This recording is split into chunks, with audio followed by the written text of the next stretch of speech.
എന്താണ് പ്രസിഡന്റിന്റെ കുടുംബത്തിൽ സംഭവിച്ചത്? MDMA-യും ഏതാണ്ട് ആയുധമൊക്കെ കയ്യിൽ വെച്ച് പോലീസ് അറസ്റ്റിലാക്കി കുറച്ചാൾ ഉണ്ട് വന്നിട്ട് ഇങ്ങനെ മറ്റവനെ കൊണ്ടടിക്കുമ്പോൾ അവനവന് എന്ത് അർഹതയുണ്ട്, അവനവൻ എന്താണ് ക്വാളിഫിക്കേഷൻ കൂടെ ഒന്ന് ആലോചിക്കണം. എന്തോ ഒരു പണി മണക്കുന്നുണ്ട്.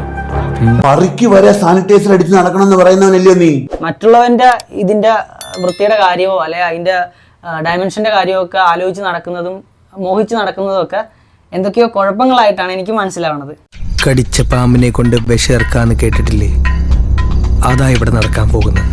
വ്യത്യസ്ത ഭാഷയിൽ തുടങ്ങുന്ന വ്യത്യസ്ത ഇനം യൂട്യൂബ് ചാനലുകൾ കൈകാര്യം ചെയ്യുന്ന ഒരു വ്യക്തി കൂടിയാണ് പച്ചമേത്തിൽ പ്രശ്നം. വ്യത്യസ്ത തരം ഭാഷയിൽ വ്യത്യസ്ത യൂട്യൂബ് ചാനൽ ഹാൻഡിൽ ചെയ്യുന്നതിന് ഇയാൾക്ക് വല്ല പ്രശ്നമുണ്ടോ? ഇപ്പൊ നാട്ടിലെ കൊച്ചു പിള്ളേരെ വരെ കളിയാക്കി തുടങ്ങി. അമ്മ, ഞങ്ങളിപ്പം വഴക്കിടാത്താണോ പ്രശ്നം? ഞങ്ങളിപ്പോ സ്വസ്ഥമായിട്ടൊന്ന് ജീവിച്ച് തുടങ്ങിയതാണോ പ്രശ്നം? സ്വന്തം അമ്മയുടെ അടുത്ത് നല്ലൊരു ദാമ്പത്യ ജീവിതം കിട്ടാത്തതിന്റെ അതുകൊണ്ടാണല്ലോടാ മൈര നീ ഇങ്ങനെ വന്ന് മൊബൈലും തൊലിച്ചു വെച്ചിരുന്ന് പറയുന്നേ.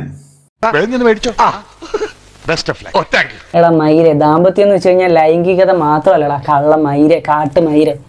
കിട്ടിയ മുതലും പലിശ ചേർത്ത് കിട്ടി. ആരും കണ്ടില്ല. വാ എന്നെ മൈരെന്ന് വിളിക്കുമ്പോ എനിക്ക് തിരിച്ചു മൈരെന്ന് വിളിക്കാം, ഒരു കുഴപ്പമില്ല. അങ്ങനെ പറഞ്ഞു കൊടുക്കണ ഒന്നും ചെയ്യണില്ല, അവള് പഠിക്കാൻ നോക്കണില്ല, അവളുടെ സ്കിൽസ് ഡെവലപ്പ് ചെയ്യുന്നതായിട്ടൊന്നും ചെയ്യുന്നില്ല. സ്വന്തം പെങ്ങളെ പറ്റിയൊക്കെ ഇങ്ങനെ വന്നിരുന്നു. അത് തൊട്ടിപ്പുറത്തിരിക്കുന്ന ഒരു പെങ്കൊച്ചനല്ലേ? നാളെ നിന്റെ പെണ്ണുമ്പിള്ളയെ പറ്റി നീ പറയൂ. ഞാൻ എന്റെ പെണ്ണുമ്പിള്ളയെ പറ്റി എന്ത് പറയുന്നു എന്നുള്ളത് നിനക്ക് എങ്ങനെയാ അത് കൺസേൺ ആവുന്നത്? നിന്റെ വീട്ടിലെ നിന്റെ അമ്മയല്ല നിന്റെ പെങ്ങളല്ല എന്റെ കൂടെ ഇരിക്കുന്നത്. ഇത് എന്റെ ഭാര്യയാണ്.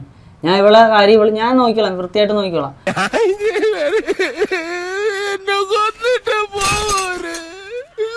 അത് തന്തയിലാഴിയാണ്. എന്തൊക്കെ പറഞ്ഞാലും സപ്പോർട്ട് ചെയ്യാൻ പറ്റത്തില്ല. എക്സാക്ട്ലി, അത് തന്തയിലാഴിയാണ്. അതായത് മറ്റുള്ളവന്റെ ലൈഫിലെ ഒരു പ്രശ്നത്തിന് സ്വന്തം കണ്ടതിന് വേണ്ടിയിട്ട് ഇങ്ങനെ ഊമ്പുന്നത് തന്തയിലാഴിയാണ്. അതൊന്നും മനസ്സിലാക്കുക. നോ പ്രോബ്ലം, എനിക്ക് കിട്ടേണ്ടത് ഞാൻ ചോദിച്ചു വാങ്ങിച്ചാണ്. You carry on. നീ സ്വന്തം പെങ്ങളെ പറ്റിയൊക്കെ ഇതിന് മുമ്പ് ഇത്തരം പറഞ്ഞത് അത് ഭയങ്കര മോശമായി പോയി.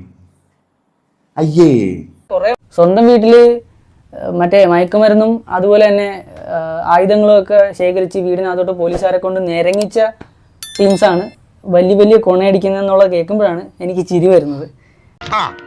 കിട്ടേണ്ടതൊക്കെ കിട്ടിയല്ലോ, സമാധാനമായല്ലോ. ഇനി സ്വസ്ഥമായിട്ട് വണ്ടി റോഡിൽ പോട്ടെ.